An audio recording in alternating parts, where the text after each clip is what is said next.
Halkların Eşitlik ve Demokrasi Partisi grubu adına ikinci konuşmacı Diyarbakır Milletvekili Sayın Osman Cengiz Çandar. Buyurun Sayın Çandar.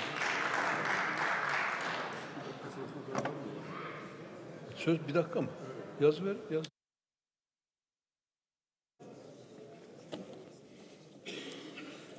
Sayın Başkan, Sayın Milletvekilleri, Lübnan tezkeresini görüşüyoruz. Birleşmiş Milletler Güvenlik Konseyi'nin 11.8.2006 tarihinde kabul ettiği karar gereğince oluşturulan Birleşmiş Milletler Geçici Görev Gücü'nün UNIFIL'de yer alan Türk Silahlı Kuvvetleri unsurlarının 2 yıl daha UNIFIL'e iştirak etmesi isteniyor. Cumhurbaşkanı Recep Tayyip Erdoğan buna Anayasanın 92. maddesi uyarınca izin verilmesini istiyor. Öncelikle Anayasanın Cumhurbaşkanı tarafından hatırlanmasını memnuniyetle karşıladığımı söylemek istiyorum. Cumhurbaşkanı hazır Anayasaya göz atmış, hem de 92. maddenin yer aldığı sayfayı bulmuşken 2 madde yukarısına bakarsa orada 90. maddeyi görecektir. 90. madde üstelik 5. fıkrası kendi başbakanlığı döneminde 2004 yılında değiştirildi. O maddede Avrupa İnsan Hakları Sözleşmesi uyarınca Avrupa İnsan Hakları Mahkemesi kararına uyma yükümlülüğü yazıyor. Cumhurbaşkanı nasıl 92. madde gereğince bir talepte bulunuyorsa 9. maddenin gereğinin yapılmasını da istesin. O takdirde Selahattin Demirtaş'tan bir süredir anlaşılmaz bir nedenle milletvekillerinin de kendisini ziyareti yasaklanmış olan Osman Kavala'ya kadar bir dizi insan özgürlüğüne kavuşacak. Türkiye uluslararası kuruluşlarda büyük bir baş ağrısından kurtulacak. Hukuk devletine dönüş yoluna girerek uluslararası saygınlık kazanacaktır ve hazır Yargıtay Başkanı dün Anayasa Mahkemesi kararlarının tüm yargıyı bağladığını ifade etmişken bu işleri yapmanın tam zamanıdır. Lübnan'a geri dönersek, Türkiye'nin askeri katkısı UNIFIL'edir. 2006'dan bu yana 19 yıl oldu. Bu bir barış gücü. Ama itiraf etmek gerekirse barışa pek bir etkisi olmadı. UNIFIL'in görev yeri olan Güney Lübnan, İsrail'in adeta saldırganlığının bir laboratuvarı oldu ve bu durum devam ediyor. Lübnan yakın vadeye kadar Şii Hizbullah örgütünün etkisi İran-Suriye nüfuzu altında bulundu ve 1982'de Filistin Kurtuluş Örgütü'nün Lübnan topraklarından ayrılmasından sonra ülke İran-Suriye hattı ile İsrail arasında bir çatışma alanı ola geldi. Ta ki 7 Ekim 2023'te başlayan Gazze Savaşı'na kadar. Bu savaşın sonucunda İran'ın Orta Doğu denklemi dışına itilmesi, Hamas ve Hizbullah'ın ezilmesi, 8 Aralık 2024'te Suriye'deki rejimin çökmesinden sonra yeni bir Lübnan var. Amerika Birleşik Devletleri'nin Ankara Büyükelçisi ve Suriye Özel Temsilcisi Tom Barak dün sosyal medya hesabında uzun ve çok önemli bir siyaset metni yayımladı.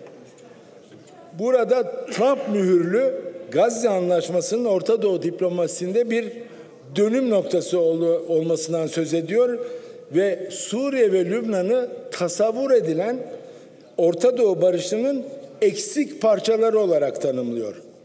Barak, Suriye'nin geleceği ve Şam ile SDG'nin uzlaşma ihtimali konusunda iyimser. Lübnan'a ilişkin olarak ise şunu yazıyor. Suriye diyor, komşuları İsrail ve Türkiye ile istikrar ararken Lübnan'da Hizbullah'ın silahsızlandırılması bu işin ikinci ayağıdır. Yani Lübnan'ın yakın geleceği Amerika Birleşik Devletleri onayıyla ve girişimiyle Hizbullah'ın silahsızlandırılması hedefine yönelecek. Giderek tabii İsrail-Lübnan normalleşmesinin gerçekleştirilmesi aranacak. İsrail zaten Lübnan'la arasında mavi hat denilen sınır bölgesinde 5 noktada askeri varlığa sahip ve hemen her gün Hizbullah'ın cephaneliklerini vuruyor. UNIFIL o seyrediyor. Barak şunu ekliyor. Suriye diyor istikrara kavuştukça Hizbullah daha fazla tecrit olacak. Şimdi Türkiye'nin böylesine bir seyir izlemesi, muhtemel Lübnan'daki konumunun ve rolünün ne olacağını varın siz tahmin edin. Lübnan dendiği anda akla hemen İsrail ve Suriye ne kadar geliyorsa Kıbrıs'ta o kadar gelir. Yanı başındadır. Bu vesileyle Kıbrıs konusunda birkaç kelam etmekte yarar var. Öncelikle Kıbrıs Türk halkının neredeyse 2/3'ünün iradesini temsil ederek ezici çoğunlukla Cumhurbaşkanı seçilen Tufan Erhürman'ı kutluyoruz. %65 katılımla rakibi Ersin Tatar'a neredeyse 2 misli fark atarak %63 oy oranıyla seçildi. Bir önceki seçimde 2020'de katılım %58'di. Yani çok daha düşüktü. Ve o ilk turda Ersin Tatar %32 oranında oy almışken Mustafa Akıncı %30, Tufan Erhürman bugünkü Cumhurbaşkanı %21 oy almıştı. Birleşebilselerdi ikisi birden %51 oy almış olacaklardı. Bunu şunun için söylemek istiyorum. Ersin Tatar ve destekçileri hiçbir zaman Kıbrıs Türk halkını gerçek anlamda temsil etmediler. Kıbrıs'ta önceki günkü seçim bir seçimden öteye anlam taşıyor. Türkiye'nin Kuzey Kıbrıs siyasetinin iflasını vurguluyor. Maalesef gerçek böyle, durum bu.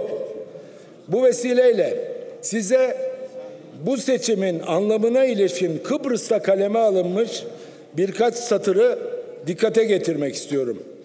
Kıbrıslı Türkler yıllardır tepeden tırnağa inşa edilen vesayet düzenini sandıkta çökertti başlıklı Mete Hatay'ın yazısı. Şöyle diyor. 5 yıldır Kıbrıs'ın kuzeyi protokol laboratuvarına dönmüştü.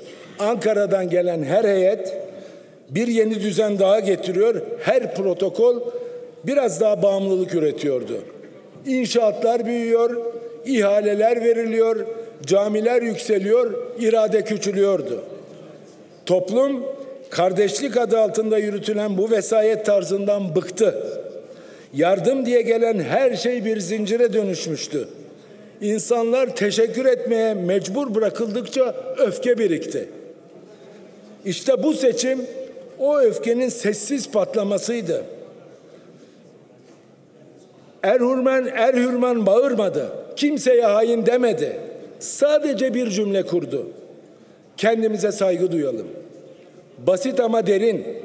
Çünkü mesele artık federasyon ya da iki devlet değil, mesele insanın kendi kendisine inanabilmesiydi. Tatar'ın bütün kampanyası korku üzerineydi. Rum saldırır, dünya düşman, Kıbrıs Gazze olabilir, Türkiye giderse yandık. Ama korkunun dozu o kadar arttı ki etkisini yitirdi. İnsanlar bu söylemlerin artık bir güvenlik meselesi değil, bir iktidar korkusu olduğunu anladı. Seçim gecesi coşkulu kutlamalar yerine sakin bir gurur vardı. Kimse kazandık demedi, herkes kurtulduk dedi. Bu halk uzun zamandır ilk kez bir kurtarıcıya değil, kendine oy verdi. Bu vesileyle Lübnan tezkeresini konuştuğumuz şu an vesilesiyle Lübnan'ın yanı başındaki Kıbrıs'ın Türk halkına Türkiye Büyük Millet Meclisi'nin kürsüsünden bir kez daha sevgi ve saygımı göndermek istiyorum. Teşekkür ediyorum.